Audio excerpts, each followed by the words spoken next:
Welcome back to MMA Al Dente. I am the guy who picked Kat Zingano to defeat Ronda Rousey.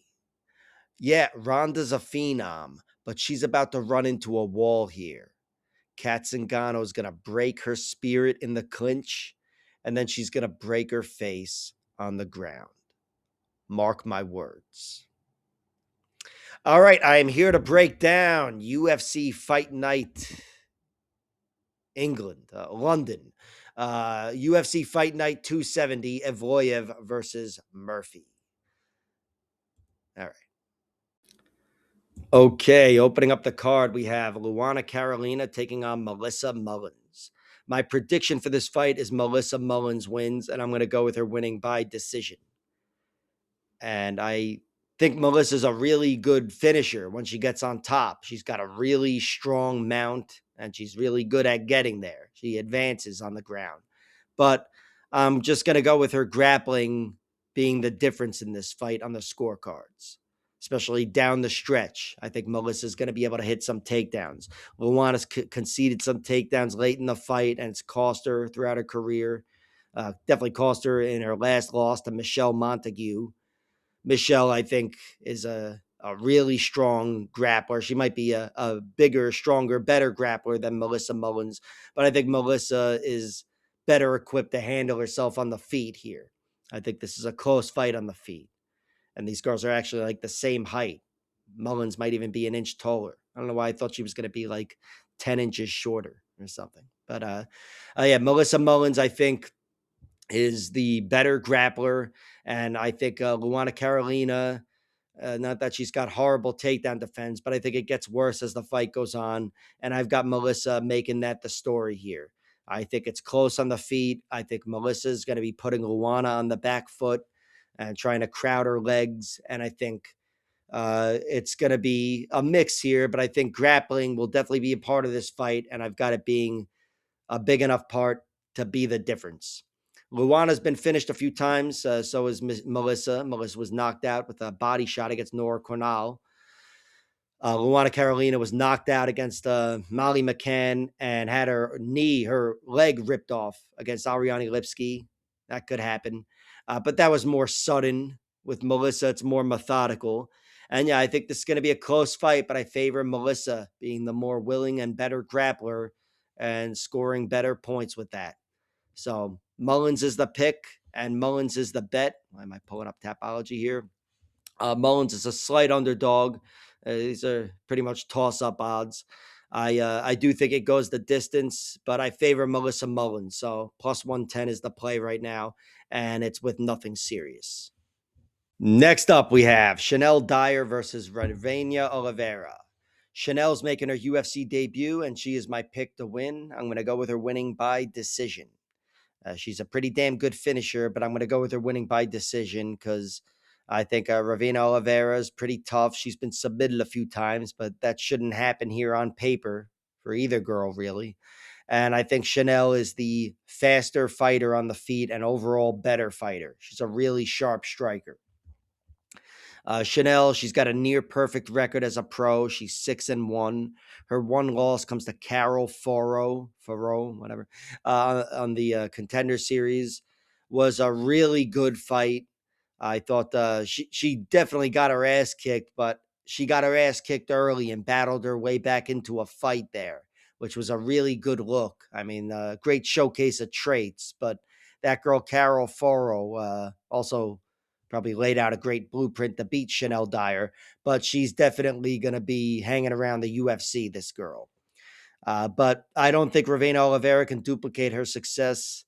I think Ravena Oliveira is definitely a good striker, but not great. I don't think she's got the firepower of Foro here either.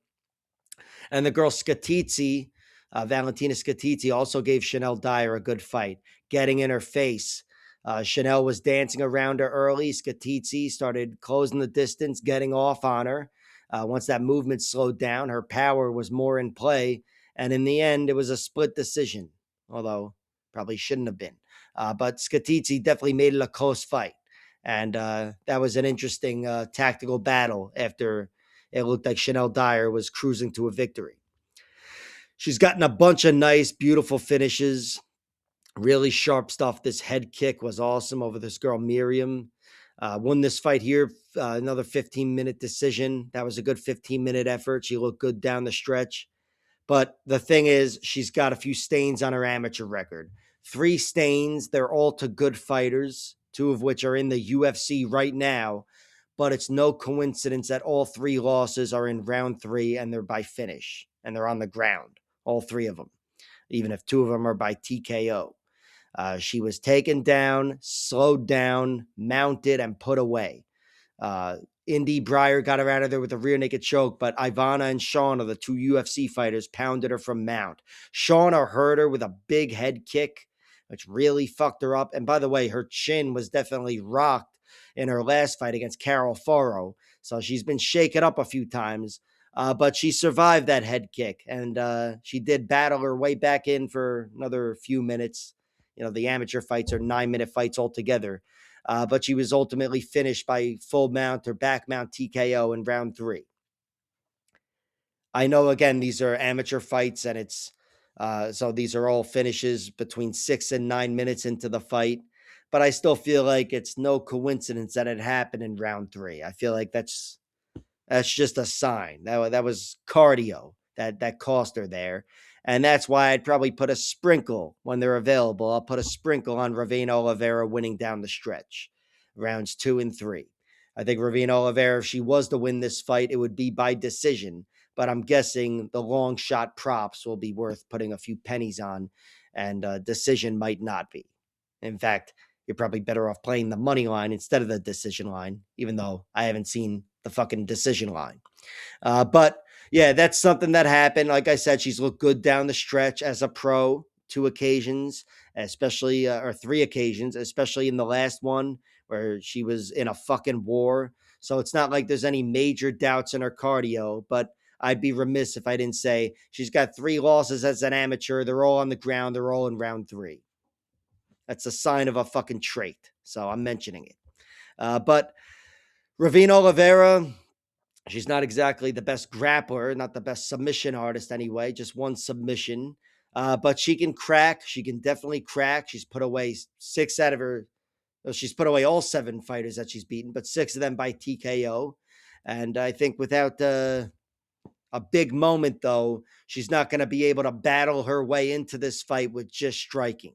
I think she's got to either slow Dyer down with some physicality, or she's got to knock her down with some fucking power. And I just think she's up against it points wise and even power wise. Shanelle Dyer, I don't know about who hits harder, punch for punch or whatever, kick for kick. But Shanelle Dyer, when you put it all together with her speed and movement, she's the more dangerous girl here. And I guess I should mention that Ravena Oliveira has been submitted a few times, but I'm not harping on that. And one of them was in round 3, but it's the Stephanie Luciano. And Stephanie is one of the best round 3 fighters. And with Ravena in round 3 looking as good as she did against Tainara Lisboa, as good as she did in that fight, I should say, I'm not looking at her like she has shitty cardio either. So just plugging in records and things, I think Shanelle Dyer wins on the feet. I think she wins by decision. But it's a UFC fight. I've got some doubts in her. So my only real play will be putting 17 cents on long shot finishes for Ravena Oliveira, winning down the stretch, whatever the fuck that means. Next up, we have Shamrock making his UFC return against Abdul Kareem Al-Sewady. Shaqueme Rock is his real name. My prediction for this fight is Abdul Kareem Al-Sewady wins, and I'm going with him winning by decision. And I am confident in this prediction. Even the method of victory, I'm going with Al-Sewady by decision, although I'm not, I've already bet on him. I'm not married to just the decision prop. But I do think Abdul Kareem is going to be a difficult matchup for Shaqueme Rock. Look, Al-Sewady's a good fighter, but he's got a button on his chin. It's a problem. He's been finished 4 times in his 4 losses. His last time out against Louie Grajabov, he was doing well in that fight, really competitive fight, and in the end, he got clipped and put away. in what would have been a great victory, his greatest victory. But here he's fighting a guy in Shamrock that I don't think has the power and the physicality to go through him. I think Abdul Kareem Al-Sewady is a really sharp striker. I think he's going to be dictating things from afar athletically, even though he's fighting a longer, taller guy. But he moves so well. He's going to be controlling the action. And I think he's got, if his chin doesn't collapse, I think he wins. I think Shamrock has to probably try to gear himself towards going after the chin of Al-Sewady. Even though Shamrock's an excellent grappler, and I'll never get over how he forced top position on Narillo Aliv. It was a really difficult guy to bull over, but especially in the exhausting 13th minute of that fight, or whatever it was deep in that fight, in the clinch, and he ended up getting him to the ground and getting on top of him, going from getting to the mount, and then he got an armbar shucked off and ended up conceding top position or whatever happened. But I was so impressed with his ability to do that through sheer determination. And I do think that shows me he can get it done conventionally like that. But still, in general, he's lacking in physicality. He doesn't have a wrestler's physicality. He could probably lock up a nice cradle or something more than most, but I think he's going to have a hard time athletically and physically taking this fight to the ground, or any fight to the ground, now that he's fighting UFC athletes, whatever the fuck that means. But Abdul Kareem Al-Sewady is an athlete. He's in the UFC, and he's really sharp. On the feet, I think he's going to just move too well for Shamrock. And I think he's going to strike too well. He feints, mixes it up, so many different attacks. And I think he's definitely winning the points battle. Shamrock has knocked out two guys. One was a 6-second knockout. This guy, Harry Davies, he came out and punched him in the face. I suppose that could happen, but it only happened once. This other TKO he got was like a knee to the body. I saw it like from 3 different angles. I still don't know what the fuck happened. It was some real Malkoun Petrosky type of shit. Some real Ken Shamrock shit. But yeah, he knocked the guy out though. Whatever it was sudden. It was a move. And I think it was a knee to the body. But I do think against Abdul Kareem Al-Sewady, he's gotta have some firepower in to back him up here, and he just doesn't have it. Abdul Kareem Al-Sewady, all 4 losses by knockout or TKO, and that Louie Grajabov fight would have been great. He danced around Harry Hardwick. George Hardwick, Harry Hardwick's brother. So he's awesome. No, but he is a very good fighter, and Abdul Kareem Al-Sewady very comfortably beat him. And I that's the exact fight I envisioned. I forgot about that fight until I'm looking at it here, even though I rewatched it recently. But that is the fight that I'm looking to here against Shamrock. I think it's solved on level 1 athletically, well, striking wise as well, where Abdul Kareem Al-Sewady is in control of this fight.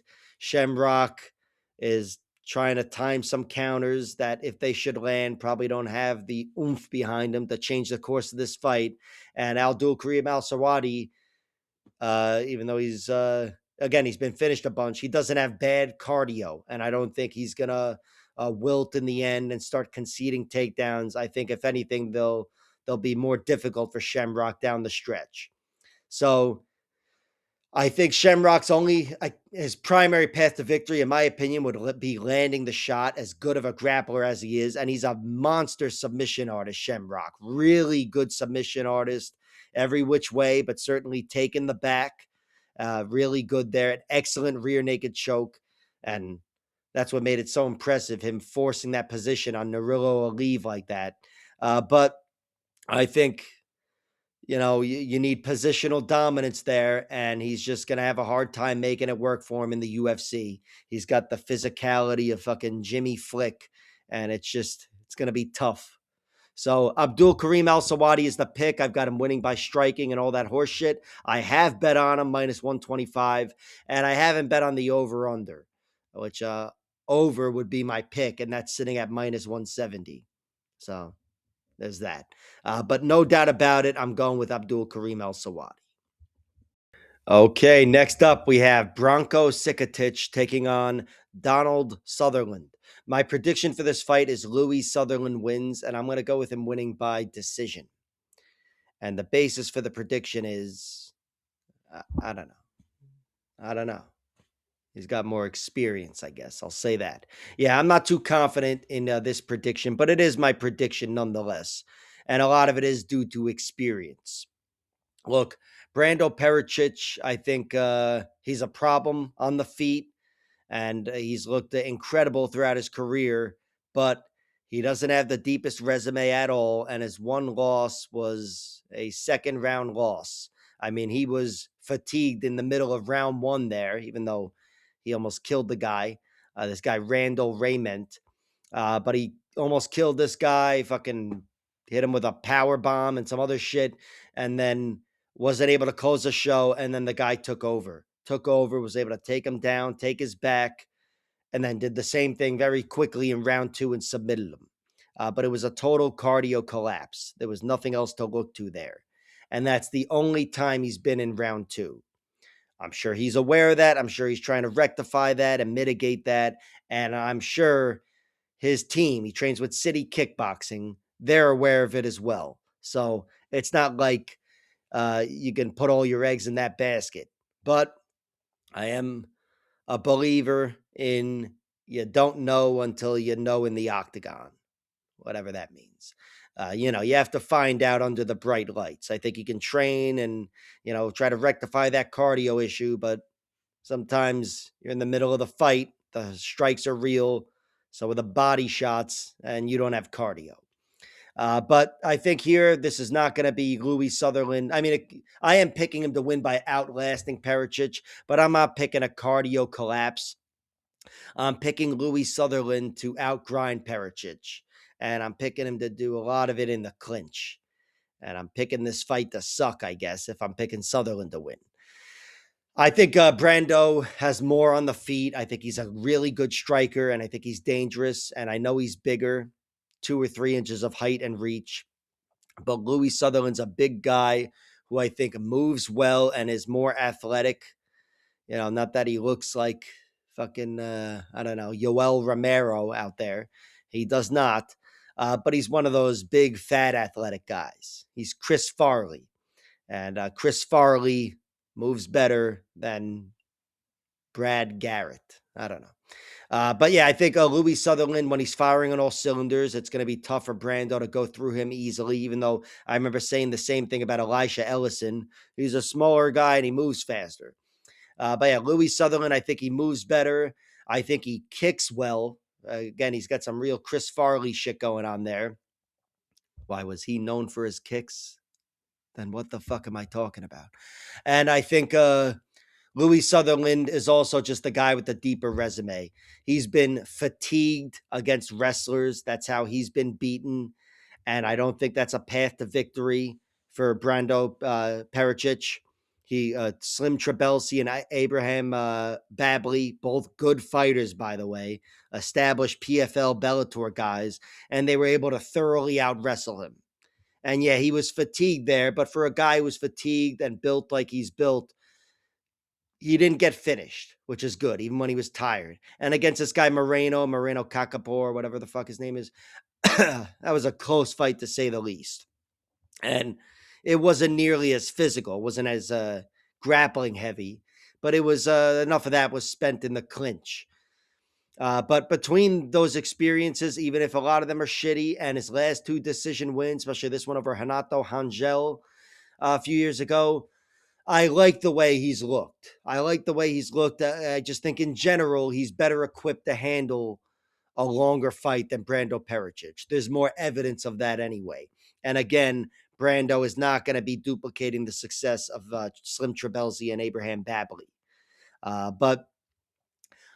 Or Walter Walker, the one guy to finish him. Nobody in the heavyweight division can duplicate Walter Walker.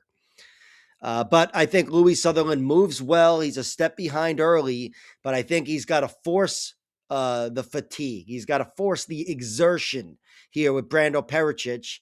And I'm sure he's going to try to make his striking work on the outside. He's got some nice athletic strikes, but I think the crux of the matter is getting in the clinch. I think getting in the clinch, yeah, he's big, tall, he's got some mean elbows and leverage, but Louie Sutherland is a fucking tank. And I think Louie Sutherland gets in tight with him and he controls him. I think he's got a fucking a big, strong body with a lower center of gravity, and I think he's the one that's pressing Brando up. I think it's going to be a grimy fight. If the fight goes the way I envision, I think they'll both be tired, but I got Sutherland outlasting Brando and smothering him as best he can down the stretch, and on the feet being the better man down the stretch, just from having fatigued Brando Pericic. I'm not confident in this prediction. You don't need confidence to bet. I have bet on Louie Sutherland. Just figured I'd ruin a parlay with his nice plus 220. But make no mistake about it, this is not a play. A play would be my previous bet on Abdul Kareem Al-Sewady. He is a pick that I am really playing. But this one, it's like I'm going with Louie Sutherland. And yeah, you bet your ass I'll be throwing sprinkles on long shot finishes and horse shit, really plugging in their records. But the pick is Louie wins with a grimy decision that nobody really enjoys watching. Next up, we have Mantas Kondratavicius. All right. Taking on Antonio Trocoli. My prediction has to be Mantas because he's not Antonio Trocoli. But this is one where I was really considering just saying the words. I'm picking Antonio Trocoli to win. I'm going to stop short of that and go with the hands and the horse shit where I'm picking this guy, but I'm betting on this guy because I'm a dickless coward. Say I'm being a dickless coward, but I'm betting on Antonio Trocoli. There's upside here in this matchup, just as downside with Mantas, but remove the speculation and the horseshit. What my prediction is, I'll go with Mantas winning by TKO because he looks like he hits really fucking hard, and he's fighting Antonio Trocoli, who, even though he doesn't have a bad chin, he's just not the best fighter, and he's not a great nail. But I do think Trocoli has him beaten on the ground. Trocoli's big and tall, not exactly the wrestler's body, and he's going to really be teeing himself up for some heavy overhands from Mantas, who I think has that magic touch in his power. But Trocoli has upside on the mat. He's better than Mantas. Mantas has looked vulnerable there. That's my only real speculation on his weaknesses. His fight against Virgil Augen, he started off well, but then was taken down, and it was a slow process, but he melted. He was worked over on the ground, put in some bad spots the end of round one, I believe. And then all throughout round two, he was taken down, controlled with ease, and submitted. And there's another fight as an amateur that he lost by armbar, where he was taken down with ease, mounted, and armbarred. It's not listed, but just know that I know that happened, and that's part of my speculation here.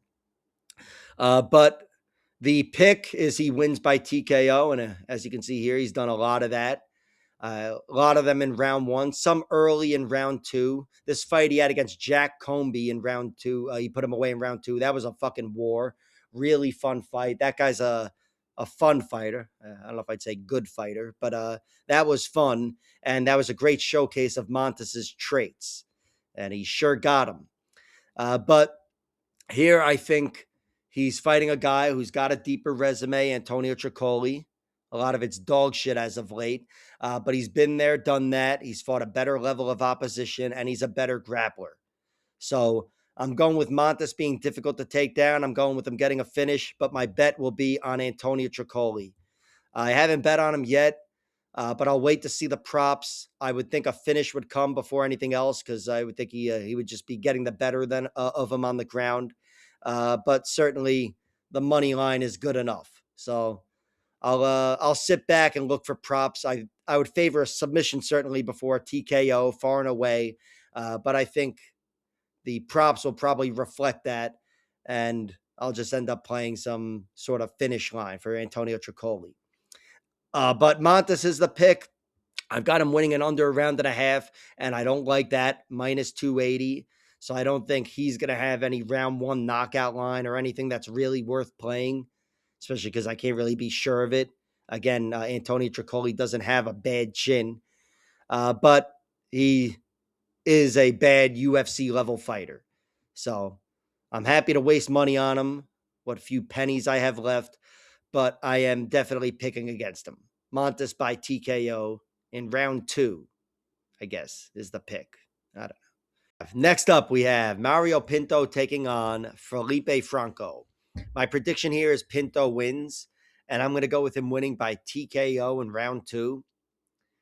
And the basis for the prediction is that's what he's done in his first 2 UFC fights, even though one of them was a ground victory and the other one was a standing victory after he was taken down by Austen Lane. But I still think he's too much for Felipe Franco. I think he's too much physically. That's the starting point. I think, Felipe Franco is he's given up a good amount of size here. He's definitely more of a light heavyweight, a natural light heavyweight. Felipe Franco, all danger, 10 finishes and 10 victories, which is a great look until you realize they're all pretty quick. And then you see his one loss is against Freddie Vidal, where he collapsed. It was just a cardio collapse. He had nothing left. Neither did Freddie, really. But Freddie did have something left. He had a rear naked choke left in him, and he was the last man standing and got a finish. It was not a good look for Felipe Franco there. And there's major doubts with this guy, how he's going to look in any sort of a competitive, exerting fight in rounds 2 and round 3, and even round 1, if it's really exerting. I just think he hasn't been there. And like I've expressed doubt with Brando Pericic and other fighters, there's doubts with Felipe Franco.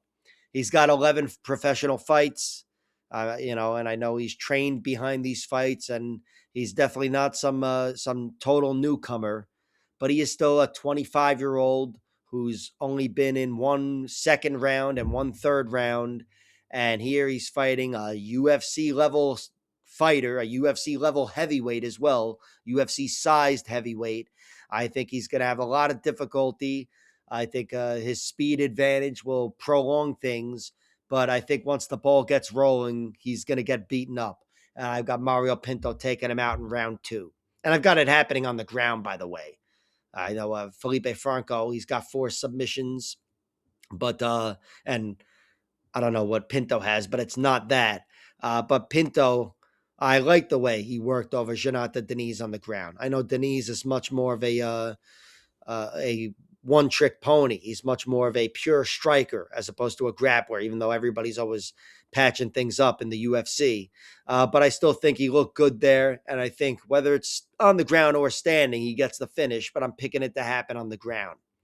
Mario Pinto, I am not betting on him. He's 9-1. For Felipe Franco, he's coming back at 6-1 odds. I couldn't even tell you his most likely path to victory because I haven't seen Pinto lose.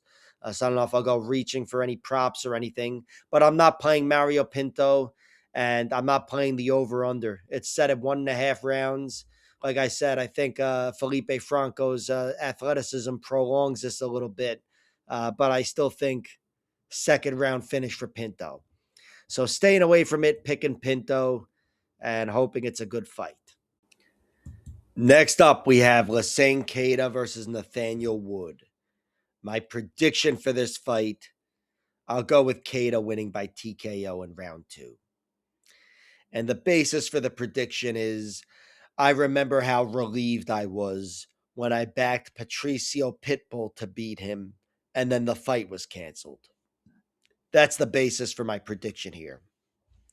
Look, he's awesome. There's a ton of upside with him. I mean, he has a ton of potential and no downside whatsoever, aside from some fucking inactivity, I guess, because it was long enough anyway, but his last fight was supposed to be 6 months ago and yada, yada, yada. Regardless, he's got a ton of upside. He's in his prime or entering his prime, never truly been beaten, and he's a killer striker. And I'm picking him to beat Nathaniel Wood based on all of his upside and lack of downside. But Nathaniel Wood is a guy I would typically be picking here. First of all, He's going to have the crowd on his side. Secondly, Nathaniel Wood is a well-rounded guy. He may not seem like the biggest submission artist, but coming into the UFC and before the UFC, it was there for him. Here, fighting UFC athletes, especially up at featherweight, he's not the biggest bully physically, so the submissions don't come as easily. But he's a well-rounded guy, probably known better as a striker. He's got a bunch of great traits, and he's smack dab in the middle of his prime at 32 years old, and he has a ton of momentum as well. Say what you will about certain decisions or whatever, but Nathaniel Wood is surging. He's got a 3-fight winning streak, and he's won 6 out of his last 7. So he's been kicking ass. But I'm picking against him here just because despite all of that, and despite him being very durable, yeah, he's been knocked out before, but when you're fighting UFC killers for fucking 10 years or whatever, it's going to happen. But despite him having no real major weaknesses, I'm picking Keita to win because Keita's got excellent strengths. And I hope I'm wrong about this, and I might find the strength myself to bet on Nathaniel Wood by decision, hitting some takedowns and getting the crowd cheering so the judges hear it. But I do think Keita wins because he's that good of a striker. I think he's going to be tough for Nathaniel Wood to reach and really force a grappling fight here. I think on the feet, as good as Nathaniel Wood is, he's up against it against Keita. I think Keita's better. I think he's faster. I think he's sharper. His strikes are faster. And I think Keita mixes it up very well in a way that will make Nathaniel Wood pay if he's doing that shelling up and standing still bit that he can kind of do here and there. Keita finds the body more than anybody, and he'll hurt the body more than anybody, and he's just really sharp. He's got good kicks and elbows and knees as well. Travis Brown elbows in tight. He's got a lot going for him. I think he's the more dangerous guy. I think he gets the bigger moments. And I think if things go wrong for him, he's no ordinary UFC newcomer. He's 16-0 or 16-1, and he's got a deep resume, not UFC deep. You're not going to recognize any of those names. I know I don't. But those are guys that have been tested, and they're good tests themselves, and he's passed every test. And whereas I was picking Pitbull to win, because I think Pitbull he has a little more to offer on the ground than Nathaniel Wood. I mean, altogether, Pitbull's an excellent fighter. But I was doubtful there. And like I said, I was relieved when the pick was void. But Keita, I'm taking to beat Wood here. I just think he's going to be too dangerous. There's a chance he goes through Nathaniel Wood, just straight up goes through his chin. If not, he goes through his body. And if not, and it goes to points, I'm still picking Keita to win. Wood, I'd love to see him slow things down. I'd love to see him hit some takedowns or even straight up win on the feet. Wood is an excellent fighter. Again, he's in his prime and all that horse shit. And he's the UFC veteran. But Keita is my pick here. I'm going with the upside and the newcomer and the shiny new fucking toy. But I haven't bet on him, not yet. This is one where I'll probably wait and see how poorly I'm doing at this point. I look at things though, and I say, yeah, the point spread I don't know about. Especially 5.5 points like that. I'm thinking KO would come before decision, but the KO line is worse than decision. Nothing stands out to me here. I'd probably just end up playing his money line. But for Nathaniel Wood, something I would play with zero conviction whatsoever is plus 330 for the decision prop. And again, I have never seen Keita lose, not legitimately. I've seen him hit. I guess you could say maybe he staggered or a misstep. I've seen him taken down, have his back taken. He's not perfect, but his record is. So, again, Keita's the pick. Next up, we have Axel Sola taking on Mason Jones. My prediction for this fight is Mason Jones wins, and I'm going to go with him winning by decision. And the basis for this prediction is he just texted me. What did he say? I'm going to lose. Don't bet on me. All right. No, I'm going with Mason because he's gonna have the crowd on his side. That's why I'm going with him. Which is just my way of saying I have no fucking clue what's gonna happen here. Not a clue. I think it's gonna be a really competitive fight. I think without any big moments, any near death experiences, each round will be very close.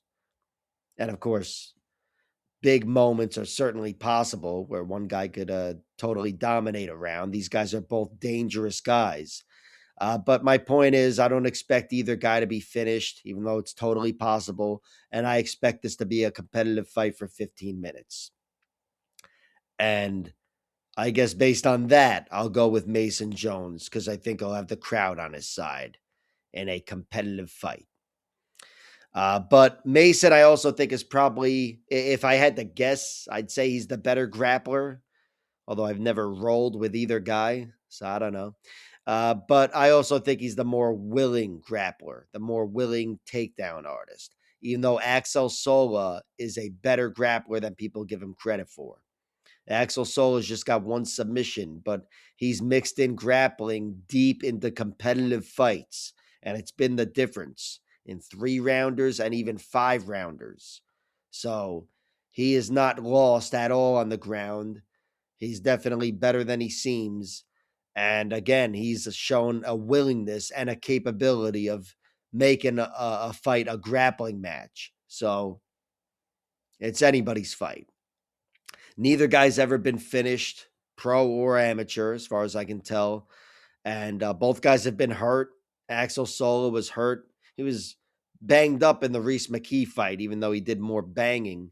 But his fight before that, I believe he was knocked down.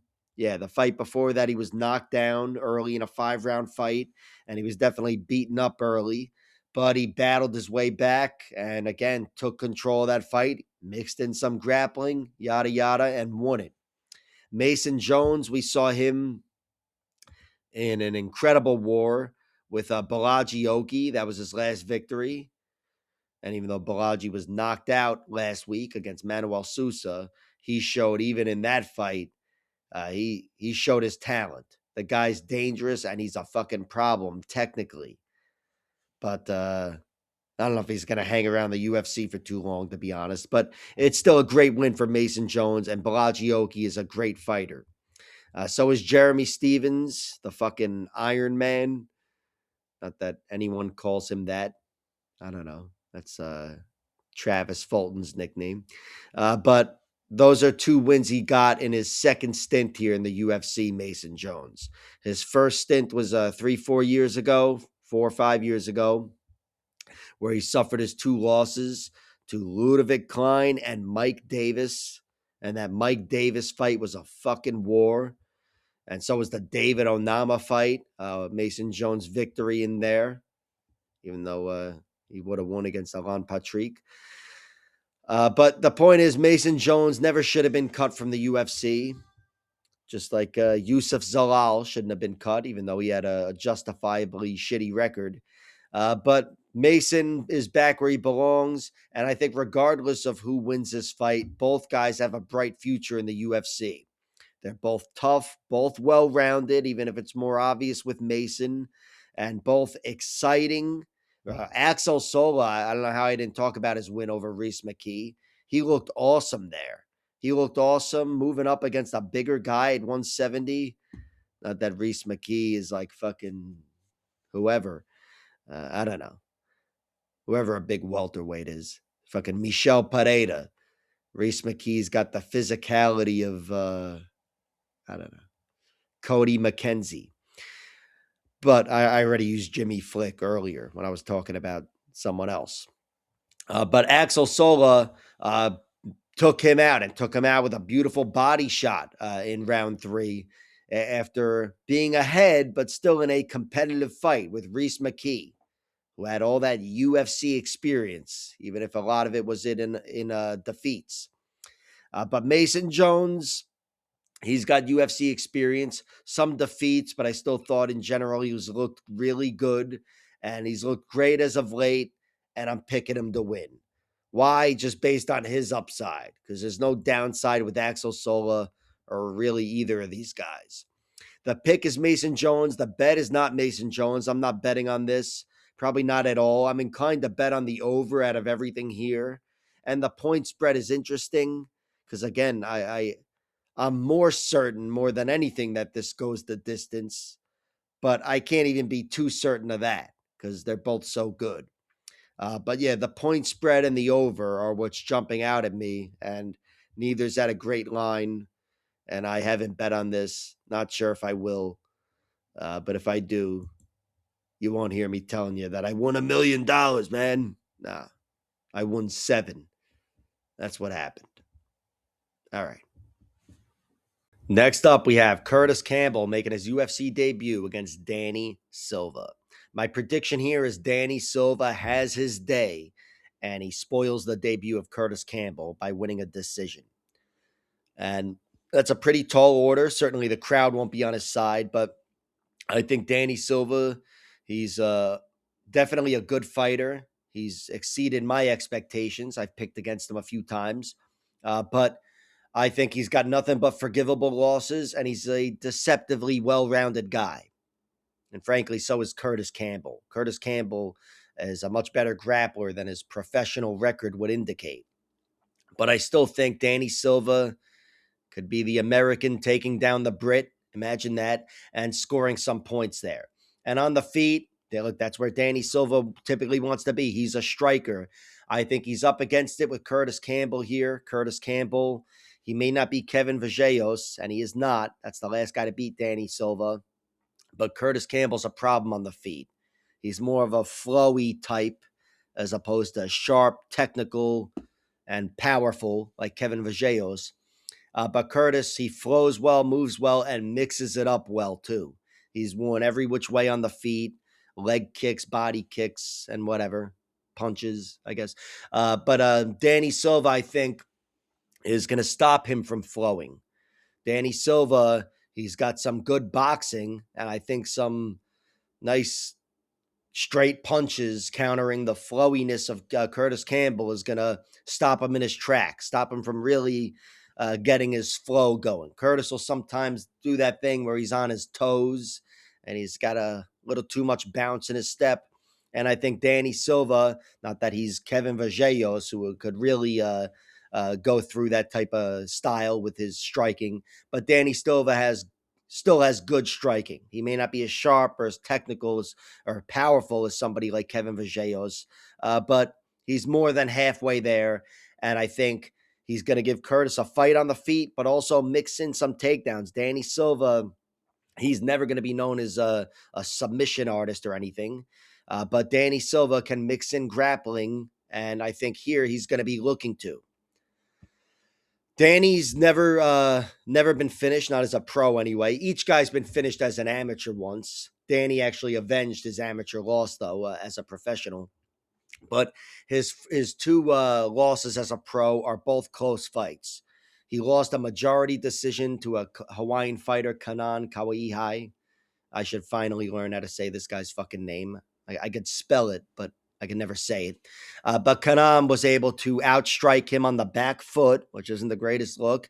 He was moving better than Danny Silva, and he was able to mix in takedowns when Danny was crowding him, which Curtis Campbell might be looking to do that himself.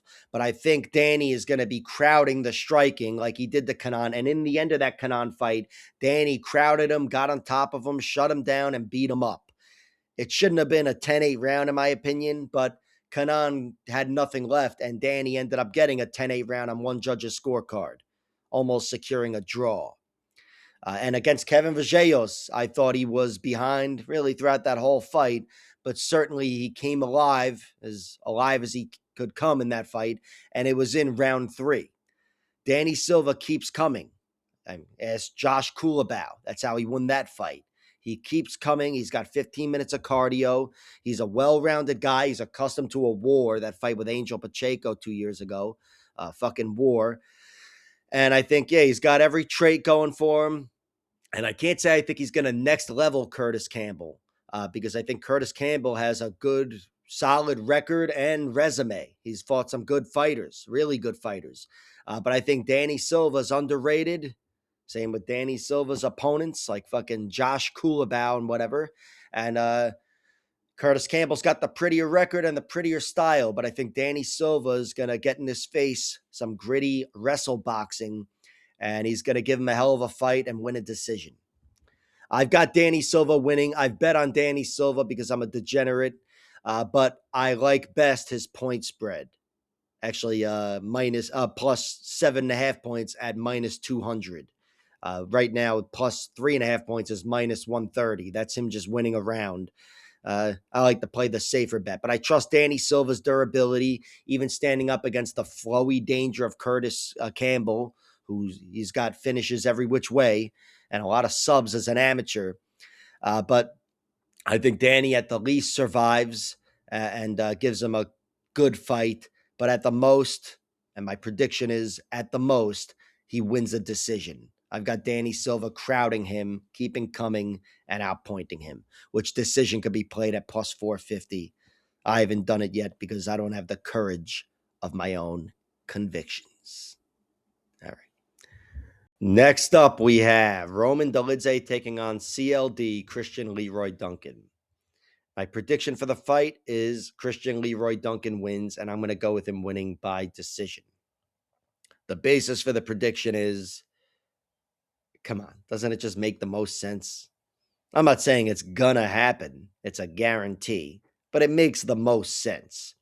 Both guys are incredibly durable. CLD's never been finished, and he's been beaten a bunch as an amateur and twice as a pro, and once was surviving Gregory RoboCop Rodriguez. Anybody who loses a fight to that guy and doesn't get finished is fucking tough as fuck. Roman Dolidze's tough as fuck as well, even though he's coming off of that fucking drowning against Anthony Fluffy Hernandez. And then he had to watch Fluffy get drowned by Strickland. He probably went, holy shit, I got to retire. But no, that's not what he did. He signed up to fight CLD. And that fight against Fluffy, sure, he can be finished again, but that's unlike anybody. That's unlike Fluffy Hernandez. I mean, maybe, the Hamzats of the world and some really strong grapplers could have done that to Roman, but nobody would have fatigued him. That's what happened there. He was beaten down and fatigued against Fluffy. And I still think Roman is a really tough guy to get out of there. I mean, he's 38 years old or whatever, and now he has been finished. So it's a different profile than CLD's profile. But in general, I consider these guys two of the most durable guys in the division. And based on that, I can tell you what my bet is. My bet is Roman Dolidze wins by decision. Sometimes I try to cover the point spread and blah, blah, blah, and let's cover everything. This is one where the odds are too wide, where I can tell you I'm taking a stab on the underdog, and his only path to victory, in my opinion, is decision, even though Roman is really fucking dangerous on the feet, and he's a better grappler, apparently. He's one of those RoboCop guys himself. And of course, he is a good grappler. And I think here, if he wins a decision, it's by grappling with CLD. I don't think he's going to go through him, and I don't think he's going to put him in the surfboard, Texas cloverleaf, or whatever the fuck he put Jack Hermanson in to finish him. I think Roman would slow the fight down, slow it down to like a 37-year-old's fight, 38-year-old's fight, and I think he would win with grappling that way, with points. But CLD, he's definitely a striker first and foremost, but he is no stranger to grappling himself, and he's certainly equipped to survive, and he's certainly got 15 minutes of cardio, and he more certainly than anything moves and strikes better than Roman Dolidze. Certainly over the course of 15 minutes with his 30-year-old knees. So I think CLD is just going to be better throughout this fight. I've got him winning by decision. I think he touches Roman up. I think CLD is really creative and really dangerous. He's won in dynamic ways and down the stretch and the rest of it. I think Roman is never out of danger, but I still think Roman survives. I think Roman even does slow this fight down, but not to the crawl that he needs to. and I think Roman loses a decision. That's my pick, CLD by decision. And that could be played at plus money and all the rest of it. But I feel more comfortable not betting on this, not seriously, and just wasting a few pennies, a few shekels on Roman Dolidze by decision at plus 900. That'll be the play, and that is not the pick. The pick is CLD, and I got him winning by decision. All right. Up we have Iwo Baraniewski or Baraniewski taking on Austen Lane. My prediction here is Iwo wins, and I'm going to go with him winning by knockout in round 1 because that just seems to make the most sense to me, doesn't it? I think Iwo is, I know he's got that magic touch. He's definitely got concussive power. And Austen Lane, he's 38 and a half years old. I use halves like a fucking child. He's 38 and a half. He's 6'6". He's going to be sucking 50 pounds of water out of his body to make 205 pounds. And he's also suffered like 12 concussions in his 7 losses or whatever it is. Things aren't good for Austen Lane, and I think they're going to get worse here fighting agile light heavyweights. I think Austen Lane had less to worry about at heavyweight, even though he had heavyweight power to worry about. I think Iwo is going to move too fast for him and strike too well. And I don't even mean too well. I mean, he's gonna crack him. He's gonna strike too hard.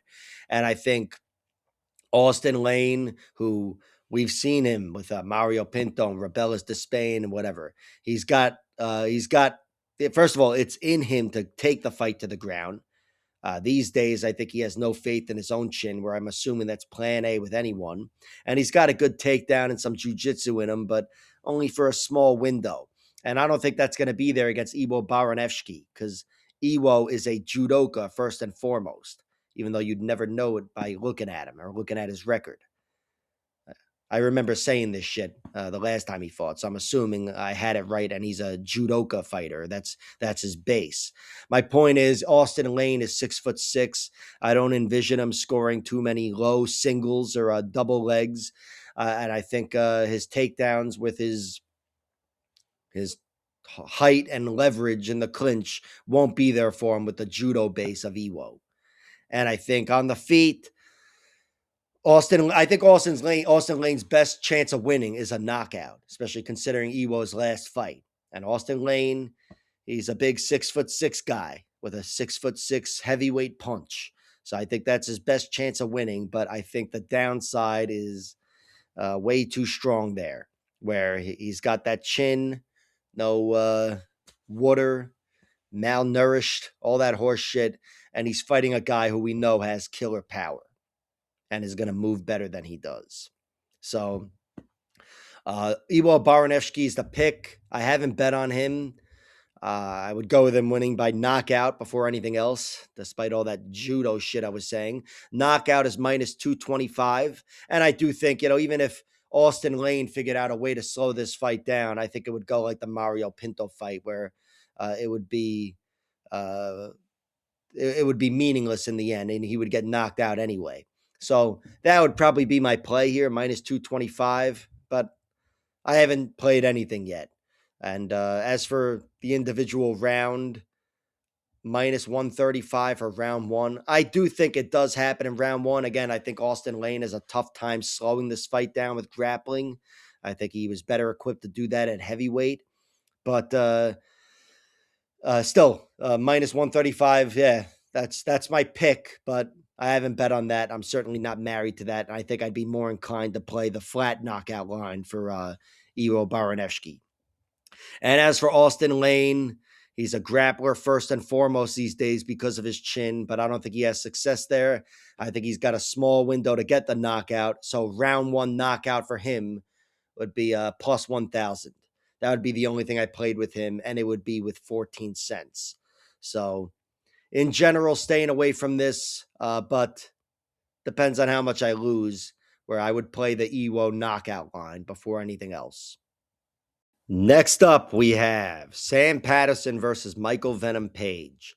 My prediction for this fight is Michael Venom Page wins, and I'm going to go with him winning by decision. And I can't be too confident in that specific prediction because when you plug in their records, it makes no sense. Sam Patterson's only lost twice, and they're both by knockout, both with like the same punch, too. He got knocked out against this guy, Hard Deep Rye, and he got knocked out against Yanal Ashmuz in his UFC debut. It can happen, and that's how I'd predict his next loss to happen typically, but I got to go with MVP winning by decision because, first of all, those losses are at lightweight. And Sam Patterson, who's 29 years old, he's still a healthy athlete. He's moved up to welterweight here. Not just for this fight, but for the last few fights after that knockout loss. And I think that bodes a lot better for his chin. You know, I just got done talking about Austen Lane being 38 years old and making the cut and how it makes his chin worse, in my opinion. With Sam Patterson, it's the opposite. He's 10 years younger and he's moving up in weight, which theoretically, and again, I don't even know what fucking theory I'm talking about here, but it's better for his chin. Something with like water or something. I don't know. You go fucking look it up. I'm just spewing horse shit here. But I still think MVP, of course, is dangerous enough to get the knockout. He may not have that concussive overhand like Yanal Ashmuz, but MVP is a dynamic striker like very few others, and he's a better striker than just about anybody. I mean, he's fucking awesome. Rangy, very difficult, and I've got him winning a whole new type of fight against Sam Patterson, the MVP type of fight, where Sam doesn't get chinned, but he has a hard time navigating the MVP problem, the range, which these guys have the same height and reach, but MVP, he's got the movement, he's got the range. And Sam Patterson, look, MVP's never been submitted. I think Sam Patterson's going to try to go through him on the ground. And by the way, these two guys have trained. They've trained together for a few fight camps. I think MVP, the majority of his UFC fights, which are obviously more recent, he's trained with Sam Patterson. So there is definitely some familiarity there. But I know he was looking for some looks with longer, taller strikers and things. So I'm sure they don't know each other very well. And obviously, they signed a contract stating that they think they can kick each other's ass. So I'm not willing to hang my hat on any stories of their training. But I do think this isn't striker versus grappler, but I think Sam Patterson does better on the ground and MVP does better on the feet. And I've got this fight taking place on the feet for the majority of the fight, and I'm going with MVP. MVP, he's been knocked out himself with some funky shit from Douglas Lima in their first fight, which was incredible. He got kicked in the leg and then hit with an uppercut or a ground strike right on the chin. It was kind of like an uppercut. That's something that it happened once, hasn't happened again. I know he's older now, 38 years old, but I think he's got a good chin. And his other two losses were really close decisions. A 5-rounder to Logan Storley, who's a monster, pure wrestler, kind of, mostly as an MMA fighter, but a championship level wrestler fighter, and Ian Gary, who is a championship level UFC fighter today. And that fight was really close.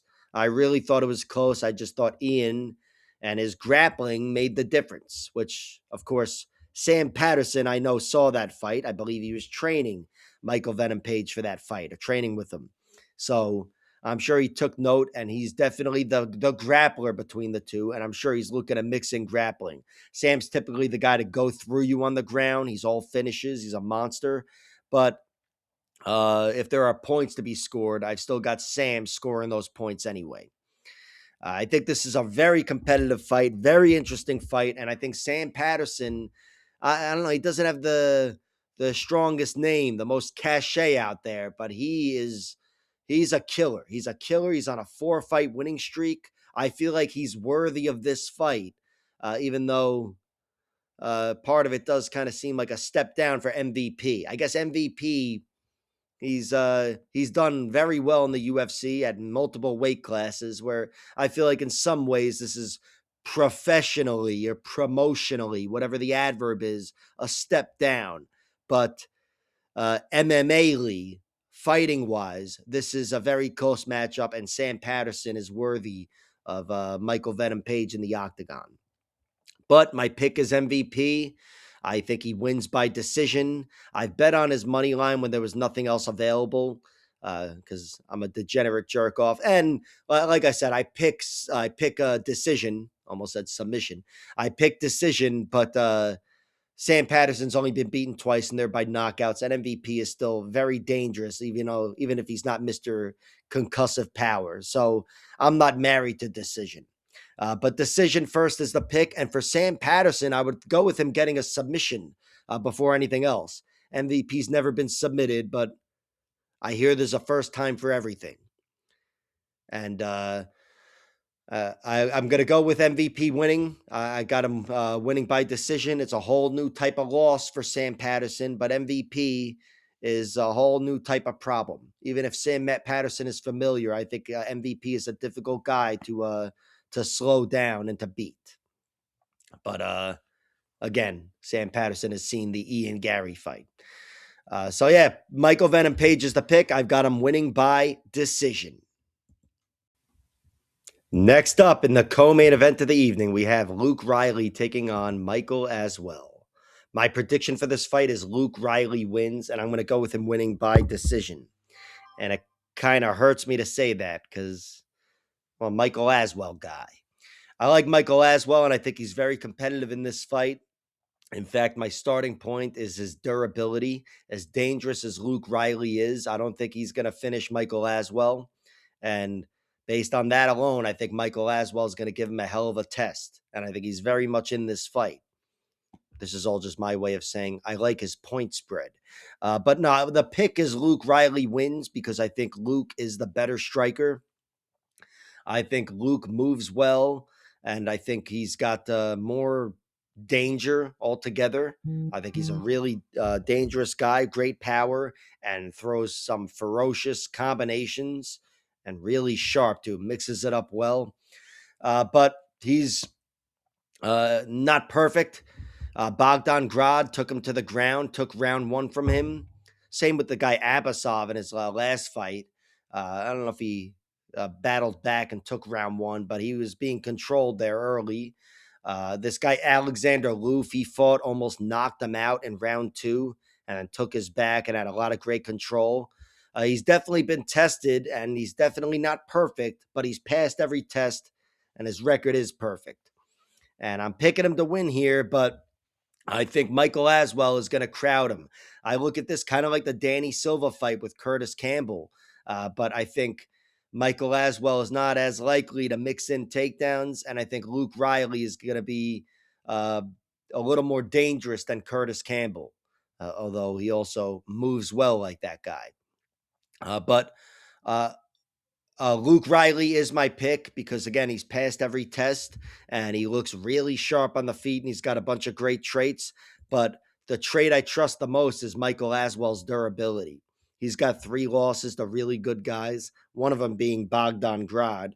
But the other two, Balaji Oki and Yadir Del Valle, all UFC guys today. Well, Balaji Oki, I don't know. But yeah, Oki... that was a fight he stepped up in weight and took on short notice, Michael Aswell, and he still fared well in that fight. I thought he came out of the gate hot, and then, of course, it wasn't meant to last, and Balaji Ogi kind of took over. But Michael Aswell, when he was tired, still stood up to that guy because he's tough as all fuck, and I think his chin is going to keep him in this fight with Luke Riley. Not that Luke can't put him away. Luke is phenomenal, but I'm counting on Michael Aswell surviving at the very least. And Michael, he's pretty bread and butter, but he is going to crowd you and he is going to try to box you up. And I think he's going to have success with Luke Riley. I think this is an interesting fight and it's going to be close, close enough anyway. I'm favoring Luke Riley because, again, there's no real doubt in him. And I don't think Michael Aswell is going to be catching him easily and slowing this fight down. But I still think he's very much in this fight, Michael Aswell. And that's why My only bet so far is the point spread is plus 5.5 points minus 155. Michael Aswell. I think Michael Aswell is tough. I think he's got good cardio. He's definitely coming in on a full camp here. He's going to be in shape. And I think even though Luke Riley is more dangerous, Michael Aswell's durability, I think, is going to stop Luke from getting any big moments. Whereas I think Michael Aswell can clip Luke Riley and change the course of a round. So I'm favoring Riley because part of me felt guilty for not favoring Campbell a few minutes ago, I guess. But I'm favoring Riley. I've got him winning by decision. There's a ton of upside with him, and he's definitely been tested. But Michael Aswell has more certainly been tested. He's been tested a lot. He's fought UFC level guys. And the one thing I'm most sure of is this guy's toughness. So I got it being a close fight. The point spread is the only play, but the pick is Luke Riley for the 15th fucking time. We have Lerone Murphy taking on Movsar Evloev in the main event of the evening, and this is a fucking awesome main event. I love these undefeated fucking contenders fighting here in a 5-round fight. My prediction here is Movsar Evloev wins, and I'm going to go with him winning by decision. The basis for the prediction is he's never been to a draw. No. Lerone Murphy went to a draw against Zubaira Tukhugov early on in his UFC career. I think his first fight. But there's no shame in that. That is not a stain on his record. And yeah, both guys are undefeated and have almost 20 fights each. But Movsar is the better wrestler. That's the crux of the matter and the basis for the prediction. I think Movsar gets Lerone Murphy down, and I think the fight just becomes more easy with each takedown. All right. I don't think Movsar goes through Lerone Murphy. And the basis for me saying that is he's 10-0 in the UFC or whatever he is with 10 decisions. Even if he's 9-0, he's got 10 decision victories. All decisions for Movsar. He's shown he can dominate and maul really good fighters like Dan Ige, but he's never been able to close a show. He's got an extra 2 rounds to do it with. So I suppose if he's really dominating Lerone Murphy, there's a chance that he gets a late finish. But I think Movsar, he's here for the grind. And I think there's certainly no doubting his 5-round capabilities based on the fact that he's the best man, the better man in 10 consecutive 3-round UFC fights. And the best of which came against Aljamain Sterling, which is a test Lerone Murphy is not going to give him. But that was a really high-level wrestling and grappling match, a little more wrestling. And Movsar won. I thought it was really close, but I thought Movsar definitely won that fight by scrambling from underneath Aljo and getting on top of him for the last 90 seconds or whatever it was. That's something that a great showcase of Movsar's cardio, because again, that was a back and forth, grueling, exerting fight, even though they only landed like 3 strikes on each other each. But it shows Movsar, yeah, he's here till the last minute, and I think he's going to be hitting takedowns on Lerone Murphy until the last minute. Movsar's never been beaten, let alone finished. Doesn't mean Lerone Murphy can't be the first one to do it. And Lerone has shown against Makwan Amirkhani and Aaron Pico, he can turn the fight around on a dime. It's something sudden, just shut your lights out. But I think, again, there's no real doubting Movsar. Movsar's never been clipped. I know he does. I don't think he has a button on his chin. And on the feet, Movsar, he's free to open up. He can free himself up just because he's such a strong wrestler. And I think he's going to be the one crowding Lerone, certainly after that first takedown is landed. Lerone is really good at kicking range, excellent outside striker, and he moves well, and he's got some good counters and definitely more danger. There's a lot to worry about on the feet, but Movsar, he's going to be the one who's feeling free to open up, I think, after he lands that first takedown. And I'm counting on it. I think Movsar lands that first takedown, slows the fight down a little bit. Lands that second takedown, slows it down even more, and I think they only come more easily as the fight goes on. I've never seen either guy lose. I've seen the Tukaga fight. There's no telling exactly what it'll look like, but gun to my head, which is how I try to play this when I'm telling you this shit, I've got Movsar winning a decision. It seems far and away like the most likely outcome to me. So Movsar is the pick. Movsar is the bet. I bet on him with just the money line, as you know, because I'm a jerk off. And you can shave that down almost exactly by half, minus 135 from minus 250 if you want to play the decision line. I haven't done that yet because I'm already committed to his money line. But no doubt, far and away, even with the extra 2 rounds, decision is the pick.